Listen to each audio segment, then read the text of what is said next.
Hi, it's Patrick Hutzel from intensivcarehotline.com with another quick tip for families in intensive care.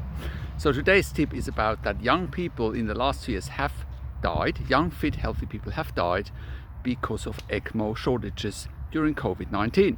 So the cat is out of the sack. This is something that I've been saying for the last 2 years since the beginning of the pandemic, that there are simply not enough ECMO beds for COVID-19 patients with ARDS or COVID-19 pneumonia. I've been observing this all the way along from day one of the pandemic because we've been consulting clients all over the world during COVID, whether it's here in Australia, in the US, in Canada, or in the UK and Ireland.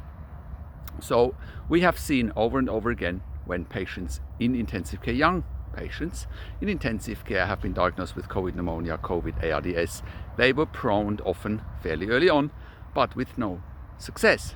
The pneumonia and the ARDS would not improve after proning. So the next logical step would have been to get patients on ECMO. And when our clients have been told by ICU teams that they're not a candidate, what they were really saying is there are no ECMO beds, there are no staff to look after them, and that's what we've been saying all the way along. And now the cat is out of the sack during this Vanderbilt University study that I linked to in below this video. Please keep in mind, resources in ICU are very scarce. ICU trained staff, doctors, nurses are a scarce resource, and ECMO machines and ECMO trained staff are even more scarce.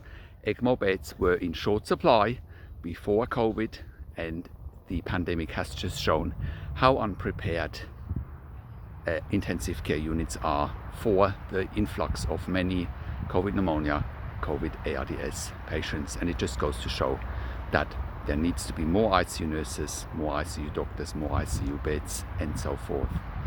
So the lesson here is this: question everything. What it often means when intensive care teams say your loved one is not a candidate for this, is not a candidate for that, it just means limited resources. And you should come to Intensive Care Hotline because we can back up what we say, that it's often not a matter of resources, it's a matter of negotiating, it's a matter of challenging intensive care teams on a clinical level, and that's exactly what we do here at intensivcarehotline.com as professional consultants and advocates for families in intensive care. I hope that helps. If you have a loved one in intensive care, go to intensivcarehotline.com, call us on one of the numbers on the top of our website, or send us an email to support@intensivcarehotline.com.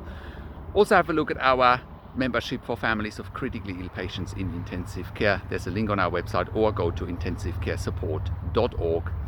If you feel the video is valuable, give it a thumbs up, give it a like. Subscribe to my YouTube channel for updates for families in intensive care. Comment below what you want to see next, or what questions you have, or what insights you have, and click the notification bell. This is Patrick Hutzel from intensivcarehotline.com, and I'll talk to you in a few days. Take care.